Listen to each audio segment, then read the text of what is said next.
Hey everybody, it's your friendly neighborhood fanboys. Cue laugh track. I'm your host, Jazz King. Alongside me, Adam Leonard. I am sure here, heck dang. Yeah.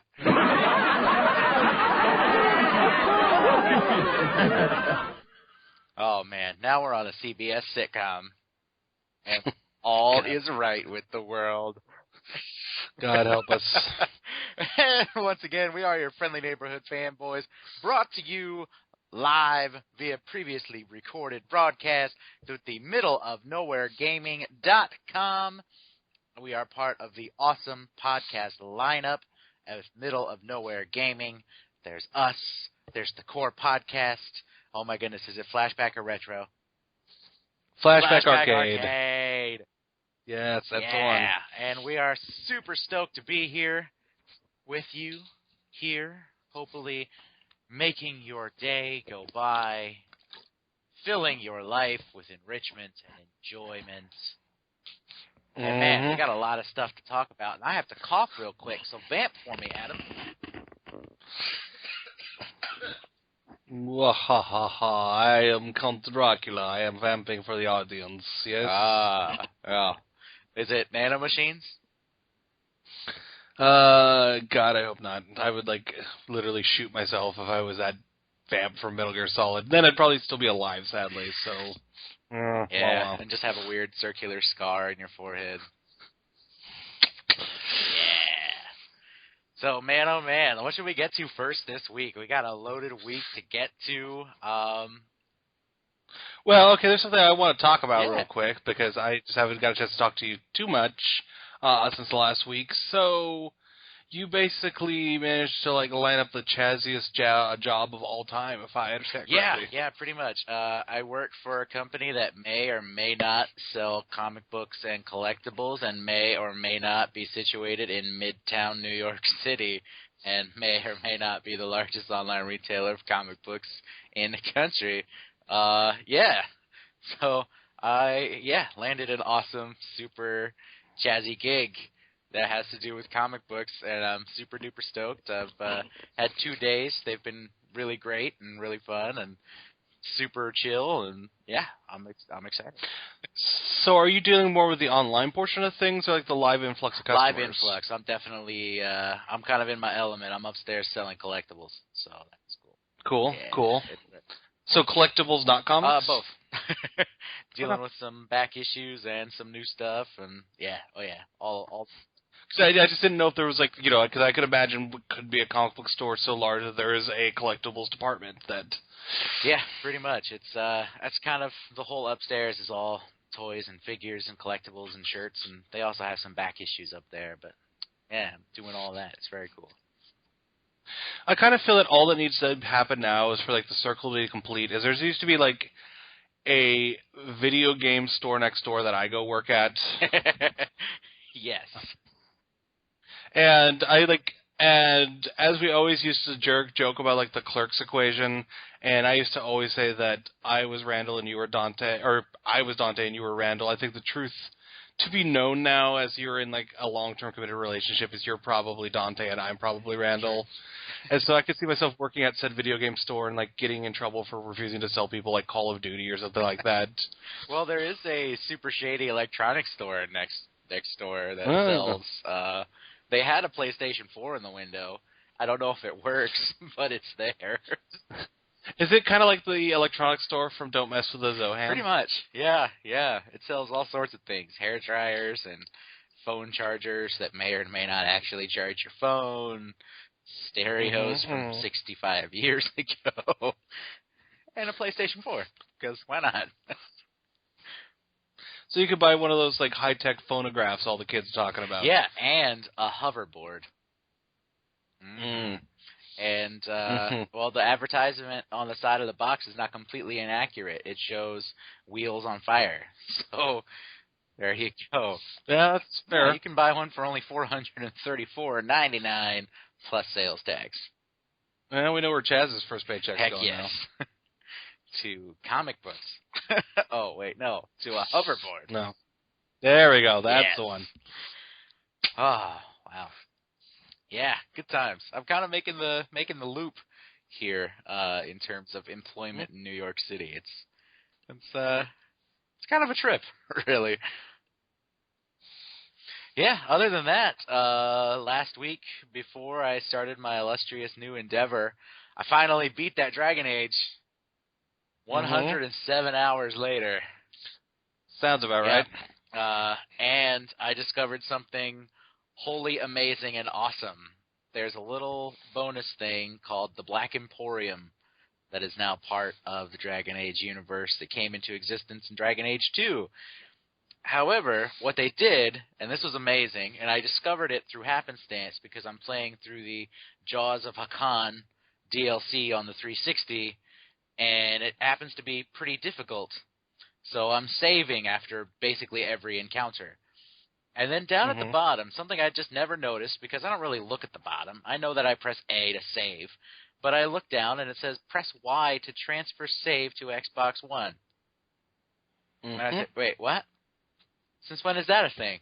And so I'm like, but that's amazing. Why?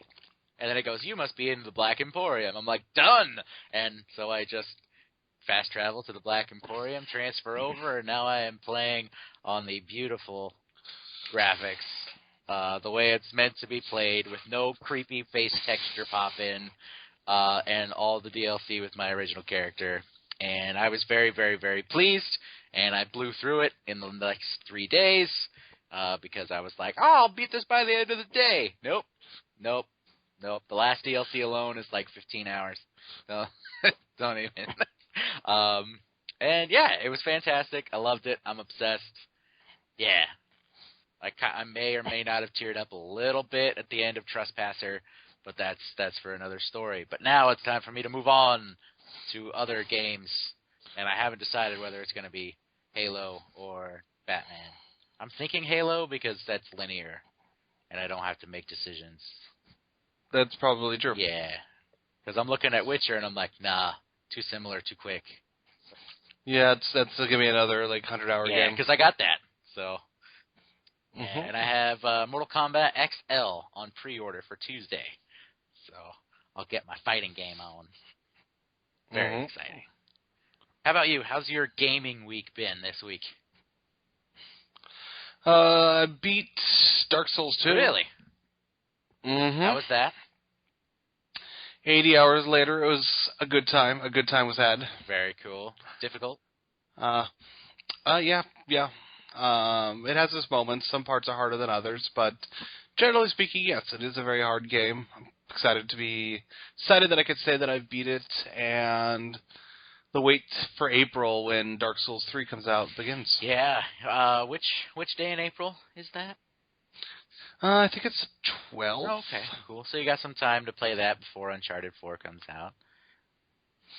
Yeah, though it's rough because I'm still trying to figure out the logistics of it, because 1 week before Quantum Break comes out, and I'm pretty hyped on Quantum Break too, so it's like, how's that going to work? And that's the same company that did Alan Wake, right? Indeed it is, and Max Payne. Oh, hey, Max Payne. Painkiller, shoot, bullet time. Yeah. Or, yeah, Yep, they are a wonderful company with a wonderful lineage, so... Very cool. Exciting. Speaking of Max Payne, this is like a news story that it's not on the list, but is fairly exciting. Did you read the news story this week that apparently Take-Two Games has revealed that they're going to quote-unquote be at E3 in a big way? No, I did not. Which pretty much the round internet speculation is... basically what's being assumed is that means whatever Rockstar's next big thing is going to be will be announced at E3. Wow. And furthermore, it seems that a lot of people are very firmly believing that it's going to be the next Red Dead. Oh, I would love that so much. Yeah, I am so ready for another Red Dead game. How long has it been since that game was out? 2008? 9? Oh, wow, that's kind of, I want to say it's been longer than that. Let me take a look. Yeah, because I remember that game so well. It's one of those vivid gaming memories. None of that stuff will leave me for quite some time. And so much so that I just bought it on some weird gaming sale. It's like $3.99 for Red Dead. I'm like, yeah, I'm just gonna get that in case I want to play it. I'm willing to pour down $4 in case I might never play it, but it's there in case I want to play it. Red Dead Redemption. Wow, it's 2010 actually. Wow, so more recent than I thought, but still a long time, 6 years. I am really excited at that prospect. Red Dead Redemption is actually my favorite game from the last generation. Oh, wow. That followed by the just mentioned Alan Wake are probably my two favorite games from the 360, PS3, Nintendo Wii generation. Cool. Yeah, Red Dead, you just can't go wrong. I got kind of on a kick in early January where I just kind of wanted to watch some Red Dead footage because I just remember it being beautiful. And it was one of those moments where I'm sitting here watching Red Dead moments, just, randomly YouTube videos. And just like Metal Gear many months back, the lady just sits down and starts watching. And then all of a sudden she's like, can we watch the next part? And, we did. We watched the next part. And then it came up on a gaming sale. I haven't played it, but I want to play it again. Earlier in my days of writing for Middle of Nowhere Gaming, I wrote a collaborative piece with some other people from the website where we talked about it was basically more or less, it was kind of the concept of like cinematic gaming moments or the moments in which games transcend video games and become closer to like their film brethrens, as far as, their art and storytelling goes. And my contribution to the list was, of course, like one of my, if not maybe my favorite video game moment of all time, which of course is the ride into Mexico. Because I remember the first time I was playing that, is that, like, here I am kind of riding into this, like, scenically beautiful Mexican countryside, and then the second, the song from Jose Gonzalez starts playing, it's like you're actually in, like, it's no longer like you're playing a video game, you're, like, actually in the middle of, like, a Western film, and it was just pretty amazing. Yeah, and that's the song Far Away, right? Yes, yeah, I was like Rockstar could not have timed that piece of visual and music better. Yeah, I remember the first time I played it, I got through the whole song. I just trotted. Like, I didn't run my horse at all. I just trotted because I'm like, this is awesome. And then the second time I played it, I kind of went a little faster, and then all of a sudden, a freaking cougar comes up out of nowhere, kills my horse, throws me off the horse, and the song just abruptly ends. I was like, damn you, cougar, and I slow motion shot it in the face. Both moments are probably pretty representative of Red Dead Redemption. Yeah, pretty much. Beauty and chaos. Oh, wow. All right, so anything else to cover this week? Anything to promote with middleofnowheregaming.com? No, not really this week. Okay, cool. We're hiring. Always hiring. Apply. Go to our website and apply. Awesome. All righty, so let's get into this past week in geek, or past 10 days, rather. The TV roundup. Let's start with the TV roundup real quick. We're going to get into some spoilers here, maybe, potentially. Are you all caught up? Adam? Okay, oh, yes. Cool. I am. So spoilers on the Flash. Yeah, spoilers on the Flash. So if you don't want to hear Flash spoilers, skip ahead 2-3 minutes. Yeah, skip ahead. So here we go. 10, 9, 8, 7, 6, 5, 4, 3, 2, 1. Spoiler alert. WTF, Flash? Jay Garrick is Zoom? Or, I'm thinking it's Earth 3, Jay Garrick, myself. Or, what's his name, Johnny Quick? Is that what he was called on Earth 3? I don't know. What are your theories? Because I'm just as confused as the rest of the internet. I wasn't shocked. I wasn't shocked because, I kind of, at least by the face reveal, because I kind of had heavy suspicions after the episodes before it. What if it's like the Earth 1, Jay Garrick?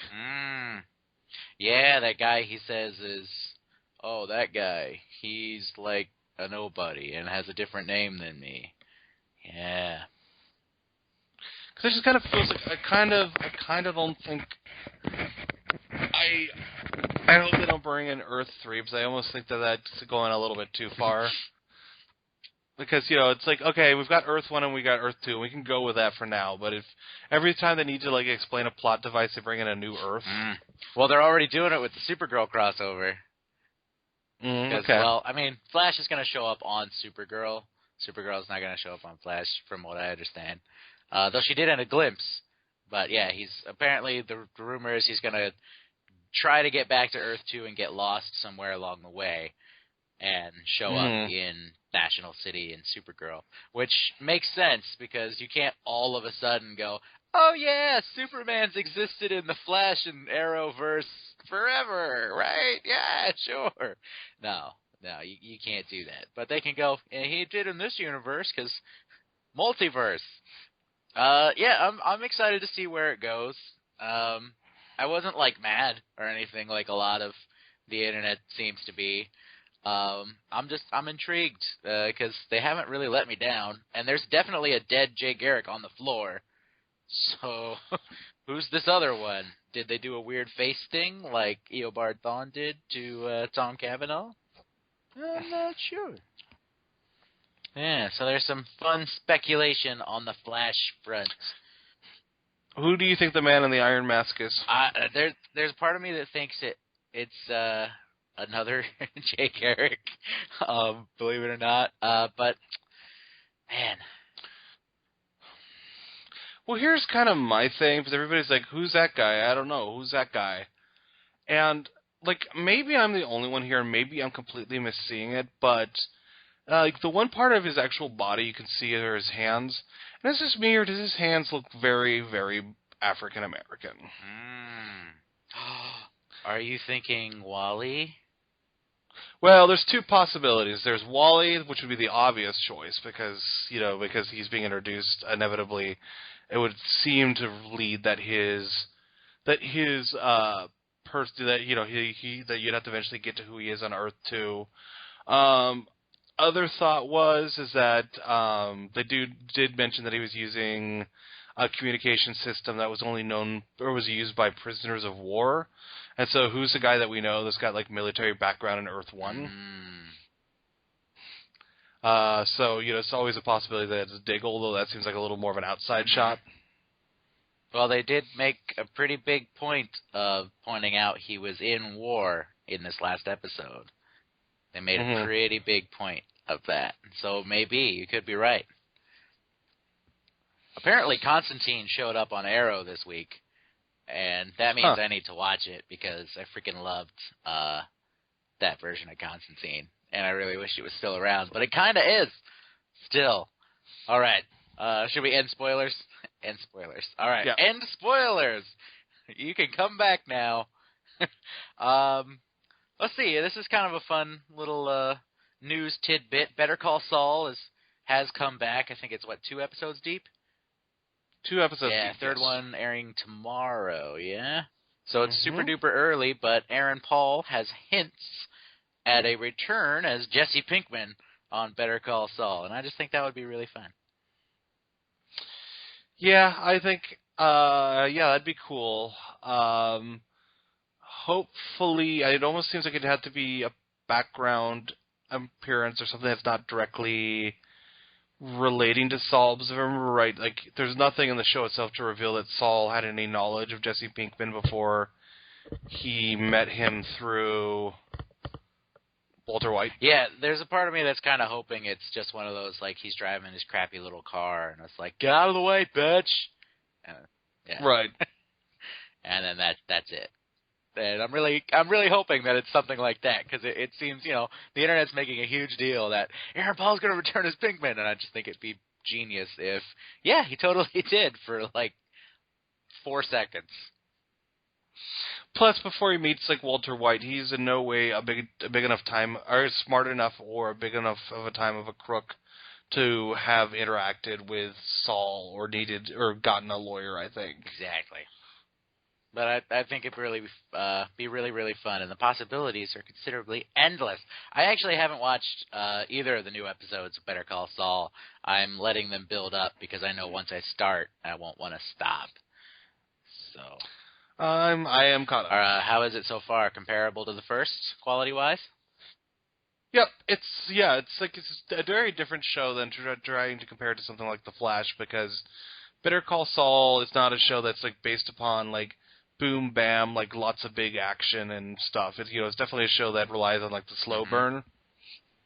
But for that, it's doing what it does very well. Very cool. Because I remember I watched like the first 2 episodes, thought they were great, and then I just waited until the last season was over and blew through the rest of it. Yep. So I couldn't tell you which episode certain things happen in. I just know that they happen in season 1. It's a brilliant, brilliant show, Better Call Saul.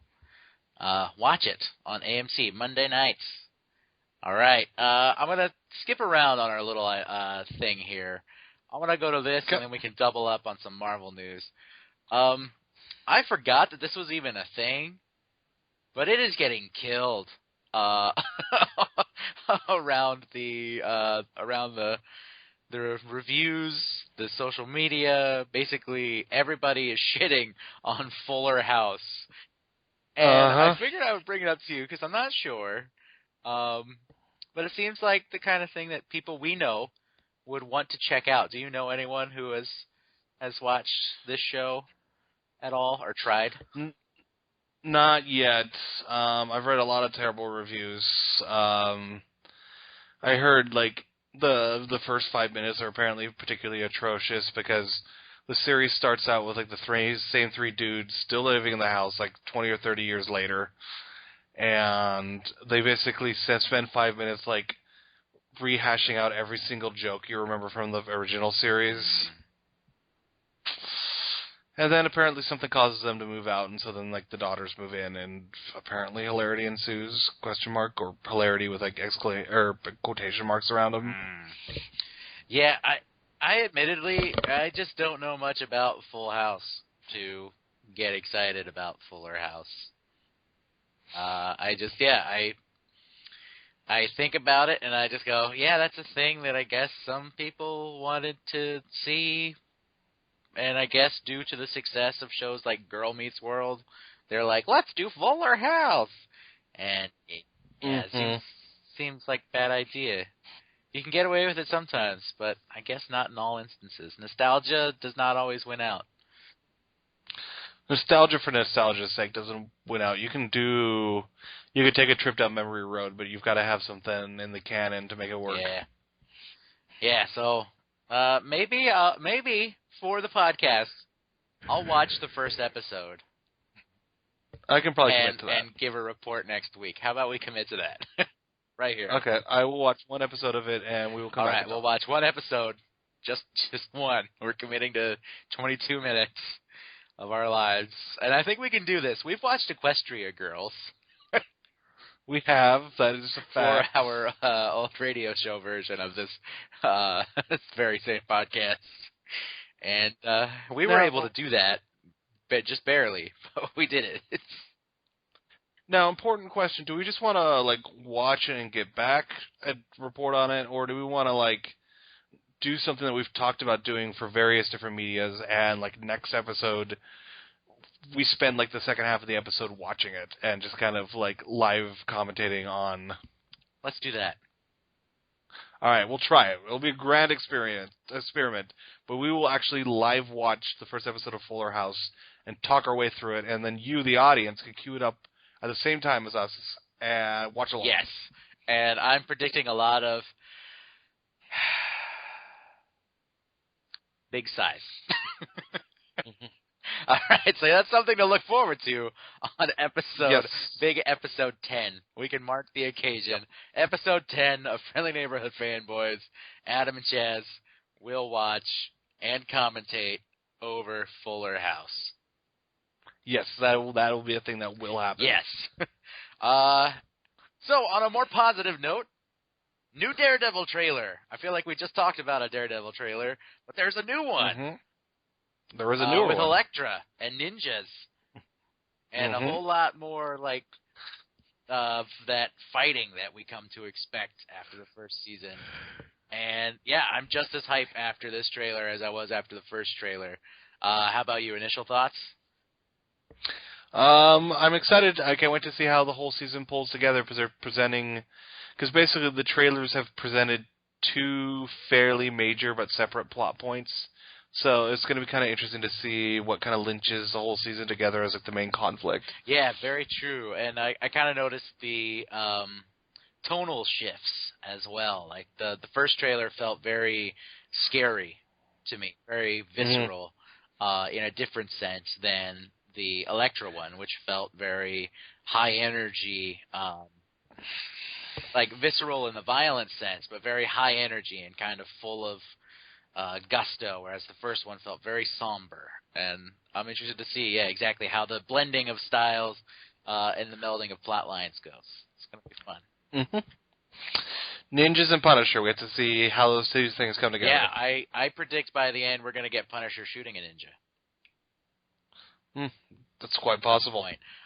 In other Marvel news, this makes me particularly excited because one of my sleeper favorites that I don't talk about much, but I always love it when I read it, Iron Fist.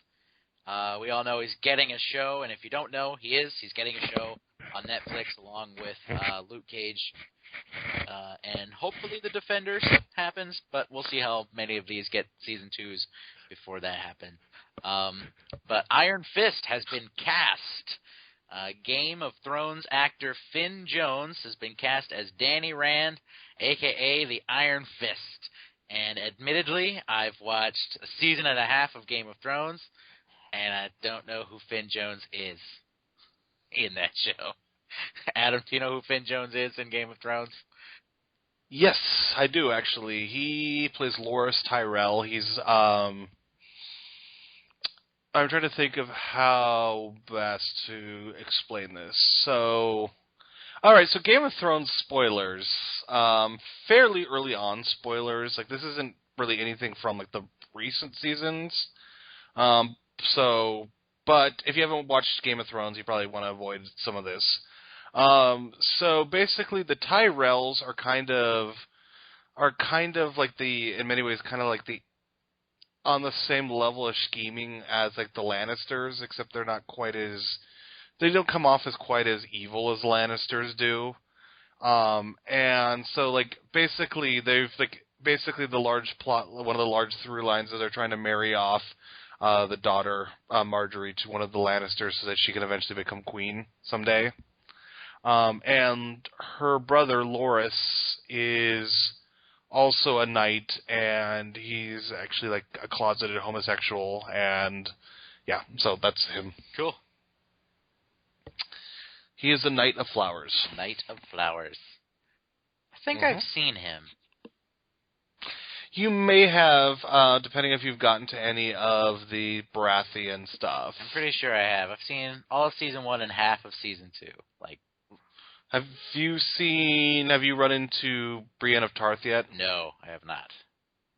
Okay, then you probably haven't got to him yet, because you had also gotten to Marjorie, because Marjorie's also there at that point. Okay, cool. Yeah, so that's exciting. He's going to be Iron Fist, and I'm really excited for Iron Fist. If you're looking to find out who Iron Fist is, I suggest you read The Immortal Iron Fist by Matt Fraction and David Aja. So you can get a feel of who Iron Fist is and read an amazing comic book at the same time. This next bit of news, we touched on it a little bit. So I just want to, before we touch on other news, I just want to say it's funny that I've had multiple people go to me and go like, don't you think it's kind of horrible that they didn't cast an Asian person as Iron Fist? And I'm like, no, you don't understand. He's supposed to be white, I promise you. This is not like Hollywood, like Hollywood whitewashing. This is actually just, it's like a white dude who knows karate. Yeah, exactly. He's like a white business billionaire guy. Standard comic book fare from when he was created. Yeah, he's supposed to be a white guy. Calm down, guys. Calm down, folks. He's supposed to be a white dude. Blonde hair, blue eyes, white dude.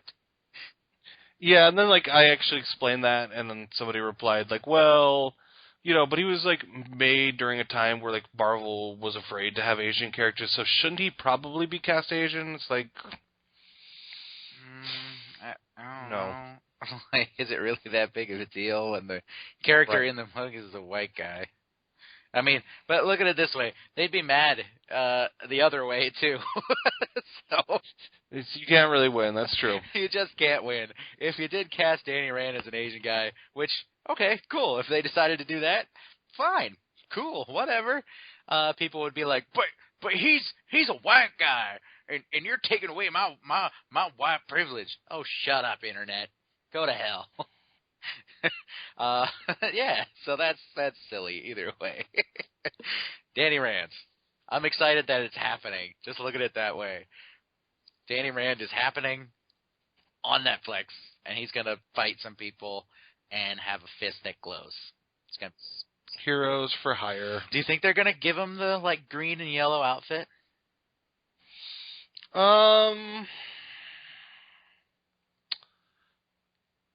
It's hard to say. I am not sure. Because he's pretty mystical in origin. I mean, he's got a secret city and calls upon the spirit of a dragon, and his fist glows with fire.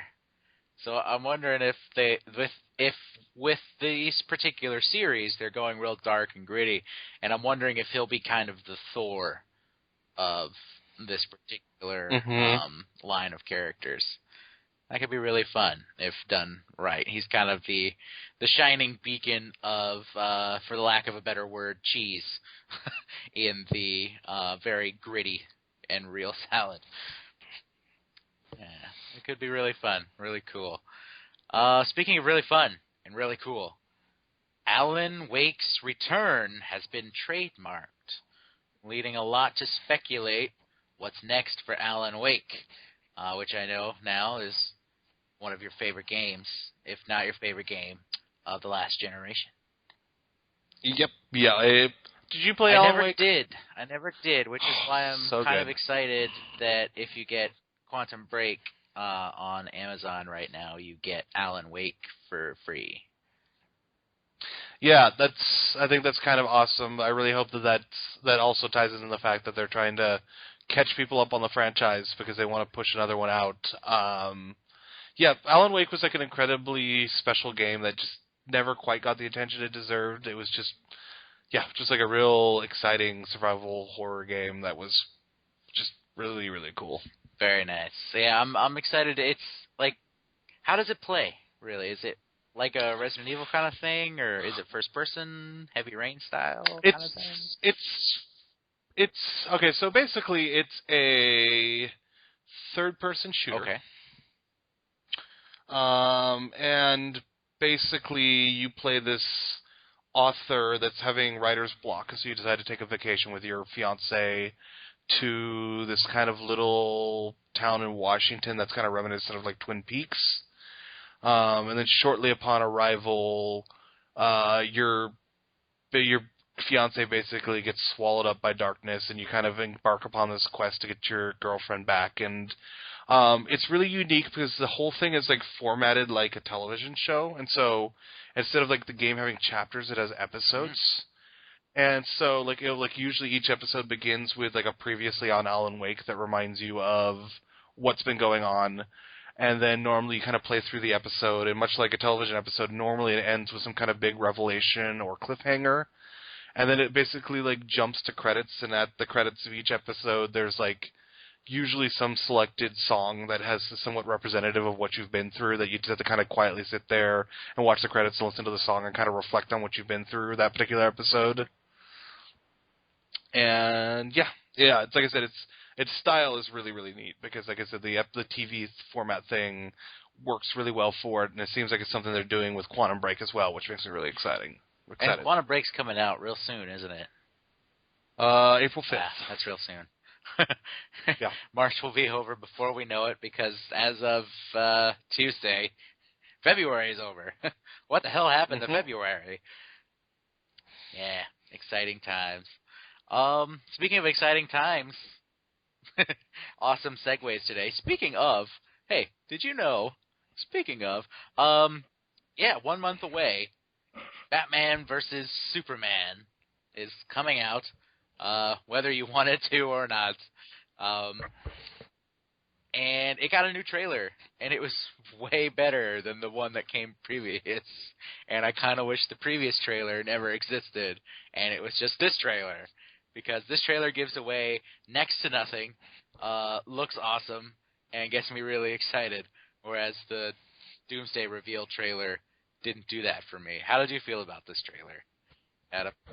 It's seemed fine. Like I said, at this point, I am kind of done reacting to this, that, or the other about Batman v Superman.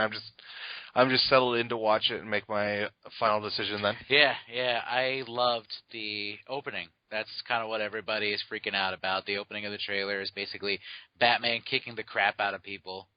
And admittedly, to me, it looks like an Arkham game. It looks like an Arkham video game. The way he crashes through the window and the over-the-top beatings of the bad guys. I'm excited for at least that. I am looking forward to the visual spectacle. Whether or not it is mentally enriching remains to be seen. But I think it's just going to be a pretty crash and bang thriller. And yeah, I kind of want to get to your thing. Your awesome thing. You just want to get right into it? Sure. These last two things don't really need to be these two things here.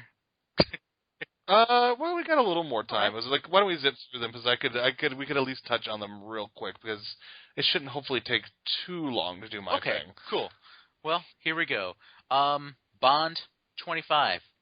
The 25th James Bond movie is in the very, very early stages of development, but the rumors are that Daniel Craig is done. That he's done his 4, and he's kind of over it. Is there anybody out there right now in the current climate that you can see that would make a good James Bond, or is it someone we don't know, or is it just too early to say? I'll go real quick on this because, I guess so we can get to what we're going to get to. It's been an oft-parroted one at this point, but I'm kind of in the camp that I think it'd be pretty cool to have Idris Elba play the role. Yes, we are in super-duper agreement today. Bam. He's kind of a badass, and I think that'd be an incredibly fresh and interesting choice. Exactly, and in today's climate, heck yes. This isn't the freaking 60s. Yeah. Right. So, Idris Elba, you have my seal of endorsement. You're a badass. I'd love to see you play the role. He's badass, and I'm not afraid to admit, pretty sexy, too. Yeah. Mm-hmm. That's fair. I mean, if I had different feelings, oh yeah, Idris Elba would be all over my wall. Because why not? And, okay, so, wow, Fastlane. I'm trying to think of how we're going to do this quickly. Basically, I thought most of the matches were just fine. I thought the latter half of the pay-per-view was really weird. I want to know what was going on behind the scenes, because it kind of felt like right around the time they hit the Peep Show with the New Day, that they were desperately trying to drag out time, because when they trotted out that weird Outcasts versus what's his name, R-Truth match, I was really curious of what was going on at that point, because I don't think they planned on having that match. Yeah, it was. I just remember I got home right as that match was ending.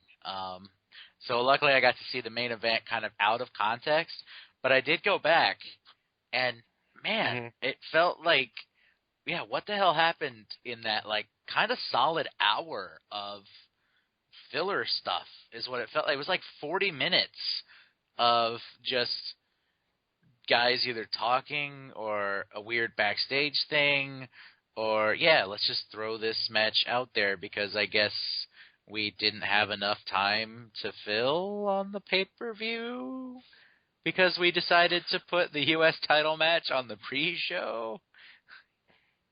I will say that I was kind of disappointed because when New Day started bringing up the fact that they'd beaten pretty much everybody, I was really, really on the edge of my seat because I was practically sure that Enzo and Cass were about to debut. And then instead I was given like the League of Nations. I'm like, oh, God, this is kind of boring. Yeah. I kind of hate to say it, but because I like Edge and Christian, and I don't know, maybe when I was younger I thought they were super funny. I just thought whoever was writing this segment, or if they did it themselves, whatever was going on, I wasn't really laughing. And Oh, and I was Good. just going to say, I kind of feel bad about it because I'm like, I don't know, maybe if I was 13 again, I'd think this was funny. And I feel like a dick for saying it, but I didn't laugh. It was not enjoyable for me.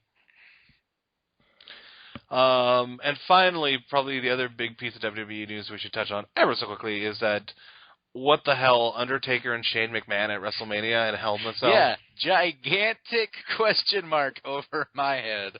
I got a message from a buddy of mine here in the city, a mutual wrestling acquaintance, and he goes, "Dude, are you watching Raw?" And I say, "No, why?" And he's like, "Just turn it on." And so I, logged into my mother's Comcast account and turned on the USA Network to go, what? What is going on? Yeah, Shane McMahon comes back, which is cool. Why not? Haven't seen him in a while. But what a weird and random ass match to put the Undertaker in. And since when is Undertaker at Vince McMahon's beck and call? Like, what's going on? Well, first of all, my reaction so far is pretty positive because congratulations, WWE, you finally made a choice that I wasn't expecting. I think there's going to be more to the story. I think that you wouldn't introduce this story unless Shane McMahon actually winds up winning the control of Raw. That's got to happen now at this point. Otherwise, this is very, very pointless. I kind of suspect it will probably come in the way of sometime before WrestleMania, some way, somehow, Shane McMahon will win the opportunity that all of a sudden it's not him in the match, but he gets to pick he gets to basically pick a champion more or less. And my gut tells me that all of a sudden we're going to probably see big match Cena come back for Mania, probably to face off against Taker. Because I kind of feel that Shane probably needs to win this contest in some way, shape, or form because he wouldn't introduce the fact that he's going to take over Raw unless that's going to come to pass. But at the same time, you're not going to have Shane McMahon straight up beat The Undertaker. That can't happen. Yeah, no. So that's why I think that there's going to be some kind of rule change where he gets to put somebody in his place. Yeah, it's all so bizarre. And I know it's being met with a lot of positivity, but me, I'm just like, I don't know what to make of it yet. It's like, what the hell is going on? Yeah, I just kind of left confused, excited, but confused. Yeah, wrestling's a weird and fickle mistress, that's for sure. I think it was Sam Roberts, whose podcast I listen to, his wrestling podcast, who put it in a way that I kind of just completely agree with. Wrestling is like an abusive husband who kind of just treats you like crap. He doesn't hit you or anything. He just kind of treats you real poorly.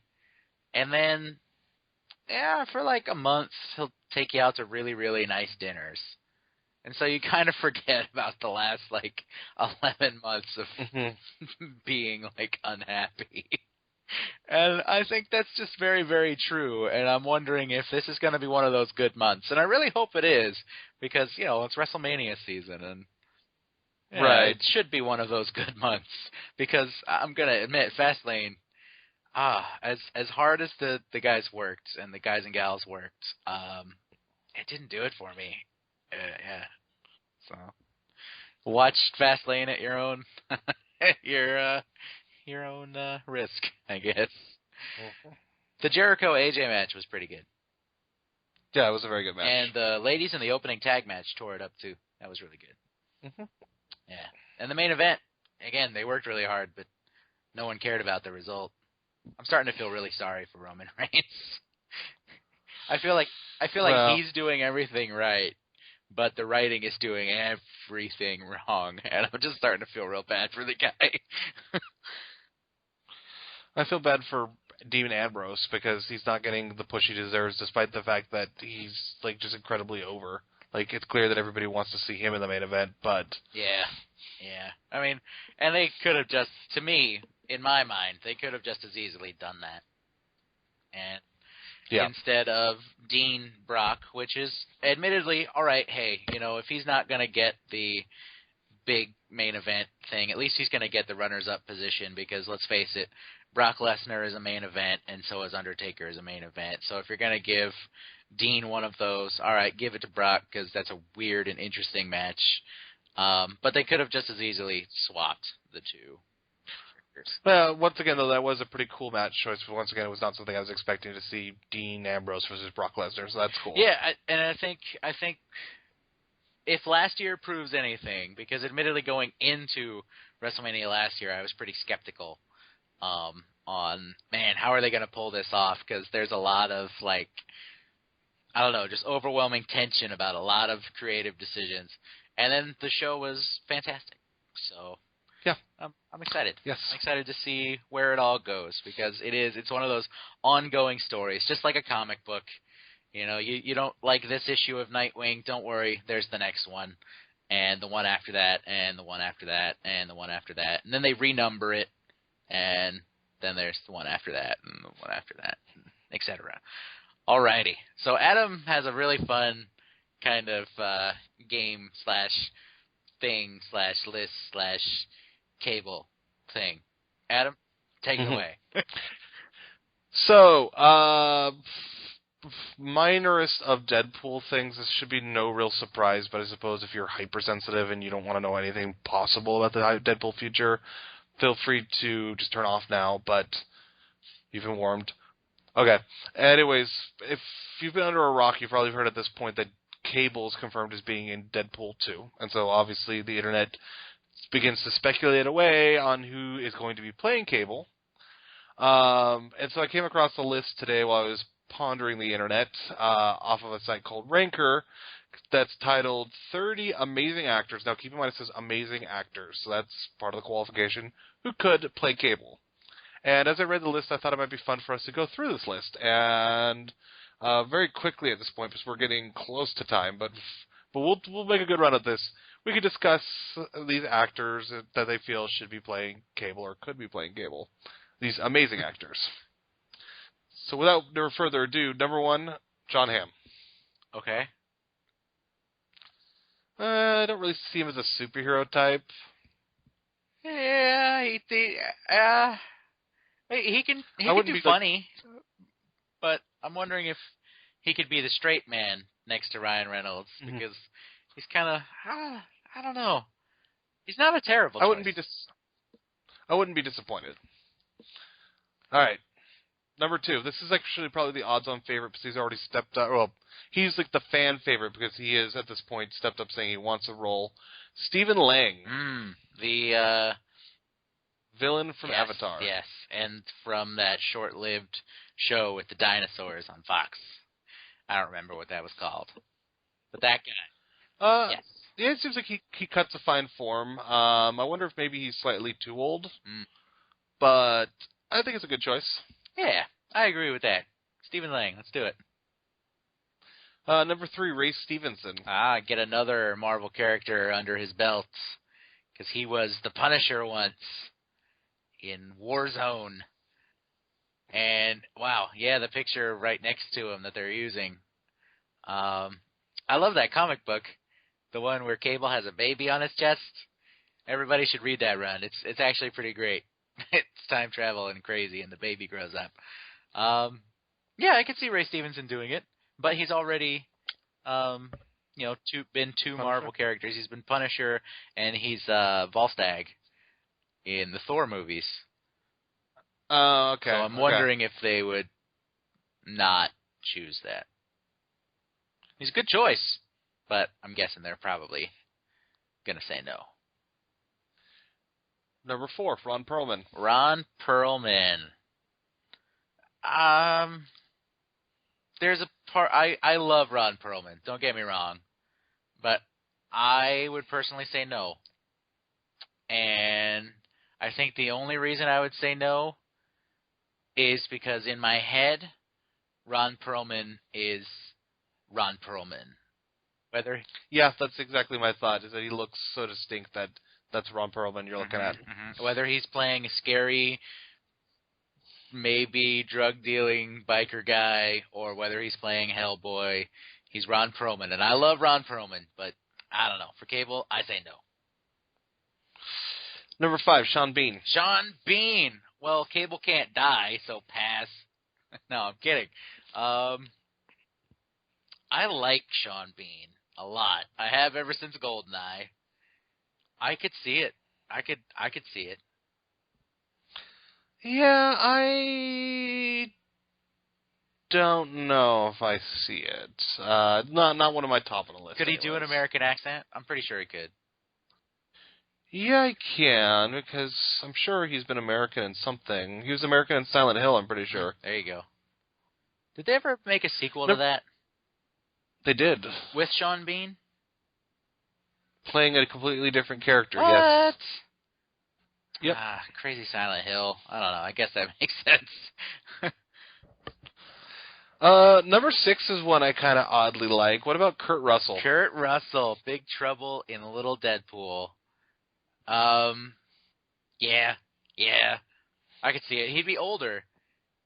He'd be an older choice, along with, like, Stephen Lang. But I saw him in Fast 7. He didn't look too bad. I still haven't seen Fast 7, so... Yeah, sure. Yeah, he's in it. He plays, like, some kind of government agent. Very Kurt Russell-y, but I think he'd probably be an entertaining Cable. Snake Plissken.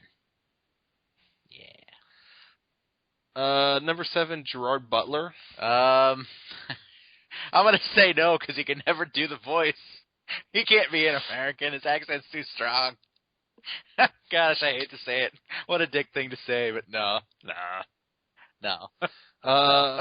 Number 8, Henry Rollins. Yeah, okay, man. Yeah, Henry Rollins. Why not? I think we get Black Flag to play. Can't we just like take a step up? Can't we have like Glenn Danzig playing like Cable? I hear me like car. That's how Glenn Danzig sings. What about Dolph Lundgren? Well, amazing actors. Amazing actors. I'm just gonna say pass. Yeah, I mean, you've heard that this man Dolph Lundgren is apparently really smart, right? Oh yeah, I'm sure he's an amazing human being. He's got like I think he has like a doctorate or something. Like yeah, and like some kind of woo-woo science. So like I'm sure like the guy is an incredible human being, and I don't even necessarily dislike him as an actor, but I just don't know if I see Cable. No. All right, number 10. We're at the 1/3 point. Adam Baldwin. Oh, Jane from Firefly. I'd be interested to see that one. If nothing else, to give Adam Baldwin something to do. Yeah, I really liked him on Chuck too. Yeah, he's definitely enjoyable to watch, and I actually think maybe he could do something like that. Yeah, he can do comedic tone and get serious. I like Adam Baldwin for a choice. Next up is Neil McDonough. M. Bison. Yes. And also Dum Dum Dugan. Oh yeah, that's right. He is Dum Dum Dugan, and he's a bad guy on Arrow, I believe. / Legends of Tomorrow. He's like not Monsieur Dark. Who am I thinking of? Oh, I can't remember his name, but yeah, that guy. I have no real same. M. Bison. Number 12, Liam Neeson. I don't know if I see. Liam Neeson's an amazing actor. I don't know if I see that though. I can time travel.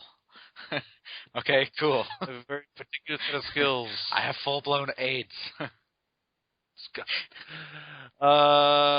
13, Liev Schreiber. Isn't he already Sabretooth? No. Yeah, he's already Sabretooth, first of all, and I don't know if I see it. Once again, nothing against the man's talent, because the guy's got talent, but Cable, I'm not so sure. Ray Donovan. How about Russell Crowe? Oh, God, no. No. Did you see him in Les Mis? It was terrible. Well, don't feel too bad, though, because you're better than the next choice. Mel Gibson, number 15. Holy shit. Only if Deadpool gets to like openly and metally talk about like Mel Gibson throughout And the maybe film. call him Sugar Tits a couple times. Then maybe I'll give you a pass to have Mel Gibson play Cable. Could he have the beaver, like the beaver puppet? Okay, here's kind of a fascinating one that populates the list. What about John C. McGinley? That I would have never thought of him for this list, but I'm not mad that he's here. He would work, as would another choice later on the list that I'll get to. He would work if they decide to kind of bring, even if he's going to be gruff and serious, if they're going to bring Cable into kind of the humorous sensibilities of the Deadpool universe, if they don't play him 100% straight. Yeah, like he'd have some wisecracks of his own. He'd be kind of a sarcastic dick to Deadpool. Yeah, and he would have fantastic facial reactions. Like, you thought that mask in Deadpool was animated. This guy's face would just be, like, wonderful, just a smorgasbord of reaction shots.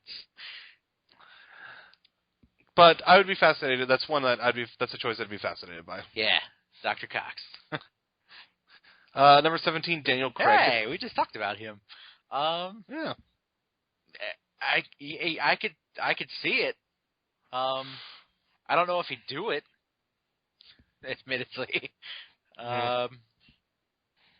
He's proved over the past, several years that he can do gruff, gritty, and action-packed.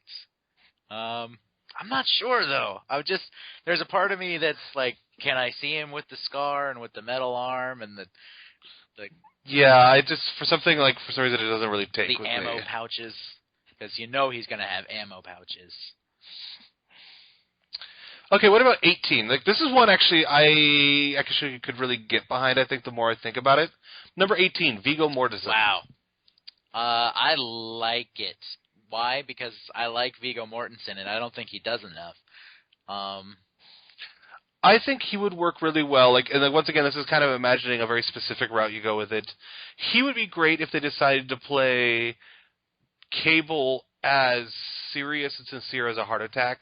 If it's there's no irony, there's no wink and a nod with the character.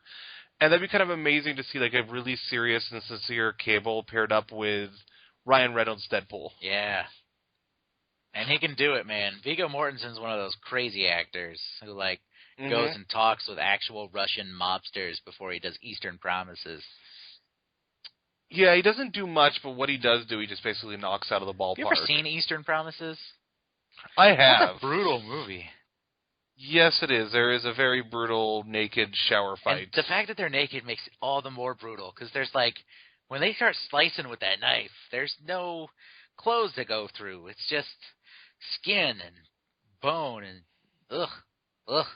That movie is brutal. It's a good movie, though. Good movie. So it sounds like Viggo Mortensen's towards the top of our list of people who should be playing Cable. 19, I don't even know if I know who this is. Michael Biehn? He is Kyle Reese in the first Terminator movie. Oh, yeah, okay. He's the guy who started it all with Arnold in the Terminator franchise. He's that guy.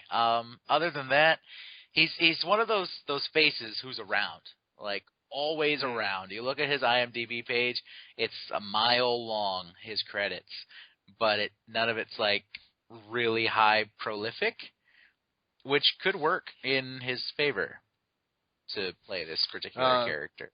That's very much a wink and the nod to go he time traveled before, he can do it again. Mm-hmm. And if anyone has a history with time travel, it's this jackass. Yeah. Number 20, Brad Pitt. That's pretty high profile. Yeah. Admittedly, I can see it, but I don't think it's going to happen. No. I'm sure he could do it. Brad Pitt can act the hell out of just about anything.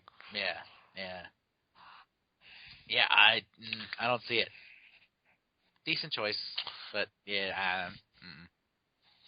How about number 21, Bruce Willis? I can kind of see it.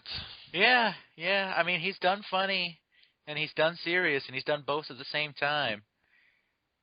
And I think that he and Ryan Reynolds could have pretty good chemistry. I don't know.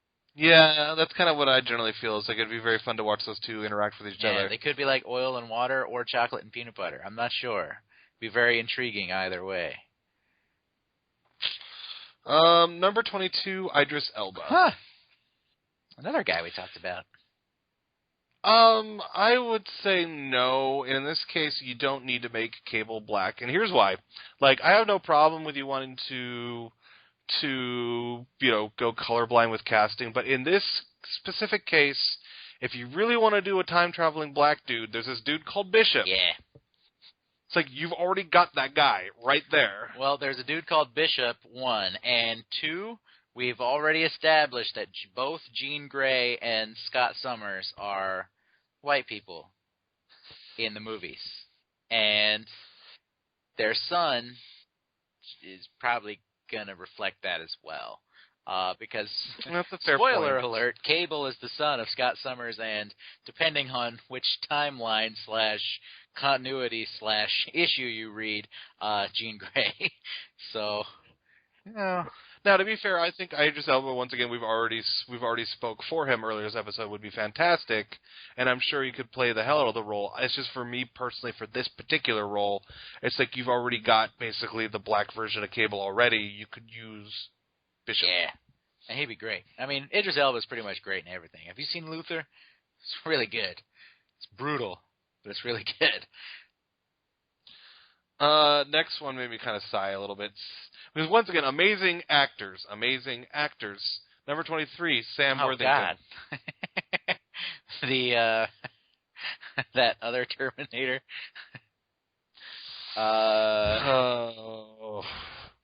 The Avatar guy. What else has he done? Terminator / the Avatar guy. And speaking of Terminator, number 24, Arnold Schwarzenegger. No. No.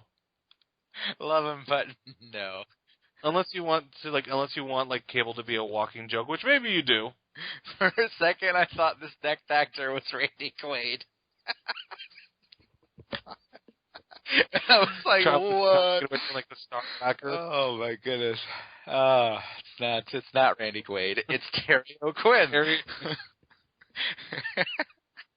I don't even know if I'm sure I know who Terry O'Quinn is. Terry O'Quinn. Let's go gadget IMDb.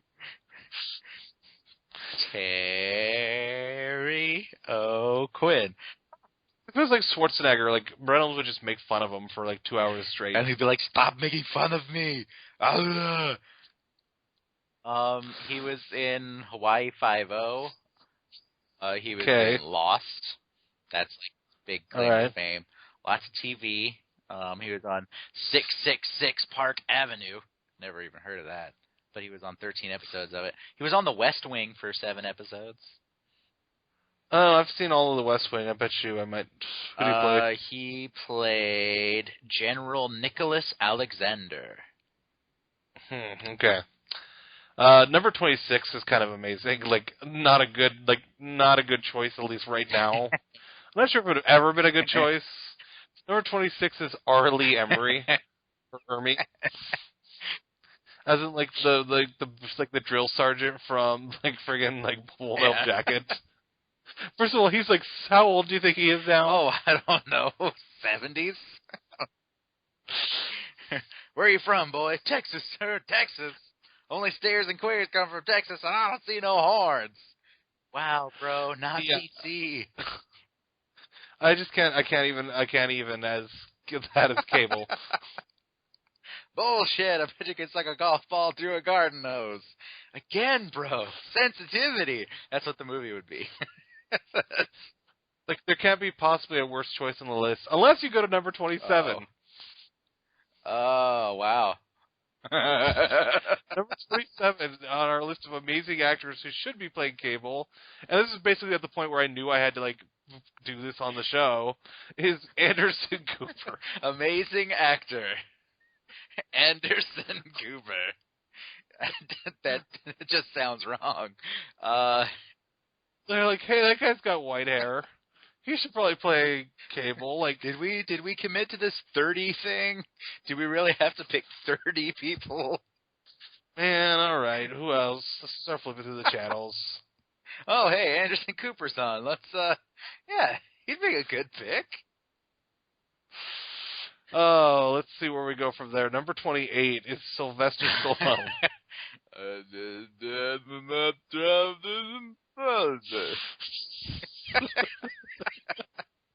That was my thoughts. Those were my thoughts on Sylvester Stallone, who I'm pulling for to win an award. Right. He did not, sadly. Damn it.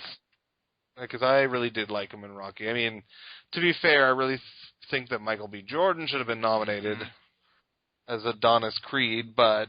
But hey, what can you do? Time travel.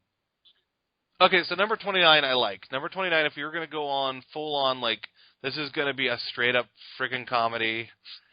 Number 29, Woody Harrelson. Yes. That's Cable. Yes. If you were going like balls to wall, this is going to be comedy, and we're gonna give up a little bit of Cable's seriousness to fit the overall universe of Deadpool. I actually kind of think Woody Harrelson would be kind of an awesome Cable. Yeah. I think so too. Yep. Yeah, that's all I have to say about that. Woody Harrelson. Yeah. And then number 30 is Jean-Claude Van Damme. I played Time Cop, which is why I'm on this list. Yeah, they basically went to Wikipedia and like list of movie actors who have traveled through time, and then just like cut and paste them into the list in random order. Yeah, what the hell? I'm going to kick Bishop's ass. Now, are you gonna go home? Are you gonna go with me? Oh, that's a terrible choice. Oh man, it just makes me want to watch Street Fighter again. Oh, that movie. So, in summary, probably my favorite choices were probably either Stephen Lang, Kurt Russell, Viggo Mortensen, or John C. McGinley or Woody Harrelson will be my top 5 out of that list. Yeah, and you're not going to get much argument from me. I agree with you on those. Yeah. I mean, Jean-Claude Van Damme, you could do some awesome speeches. And he could, like, yell a bunch, too. Get some salt in his eyes and not be able to fight. Fight some little spider guy. They should get the dude who played Ogre from Revenge of the Nerds to play Cable. Deadpool. He was also that awesome dude. Like he was like my favorite dude from Bloodsport because like the guy who plays Ogre's character had like no discernible like actual martial arts style. He basically had like a black belt and just beating the shit out of people. He's kind of like the Great Khali. Yeah, kind of. It's like because like I think he literally did do like a 2-handed chop to somebody's back to like win one of the matches in the Kumite. Kumite. Yes. Indeed. Oh, and I think that is it for this week, yeah? Yeah, I think that'll do it. If you have any thoughts on who you think should play Cable, you can shoot us an email at fnfanboys@gmail.com. We'd love to hear from you. If you have any topics, some points of discussion you want to hear the fanboys talk about, fnfanboys@gmail.com. You can also follow us on Twitter at fnfanboys. Give us a like on Facebook, Friendly Neighborhood Fanboys. You can find all our information on our social media stuff. And don't forget to check out middleofnowheregaming.com. Bookmark it because it's awesome. You can also listen to the Middle of Nowhere Gaming podcast. Just subscribe to get all of the awesome podcasts, all of the awesome audio feeds. What else? You can follow them on Mong Plays on Twitch and Mong Plays on YouTube. There's another YouTube. Right, Adam? Another YouTube? Yeah, I think so. Don't Yeah, Middle of Nowhere Gaming. You can find them basically on all the things that make this a great era to live in. Anything else to add in closing, my friend? Once again, tune in next week as the Fanboys will officially live watch and review the first episode of Fuller House. Yes, we are doing that. That is a thing we are doing. Yeah, and you can join us or sync up the show. That's probably the better option, because if you join us, you probably won't hear us because you won't know when we're recording. We record at mysterious hours, friends. All hours, yes. And on that note, this has been your friendly neighborhood fanboys. I'm Chaz King. I'm Adam Leonard. We will talk to you very, very soon. Good night. Goodbye. Good morning. All the things.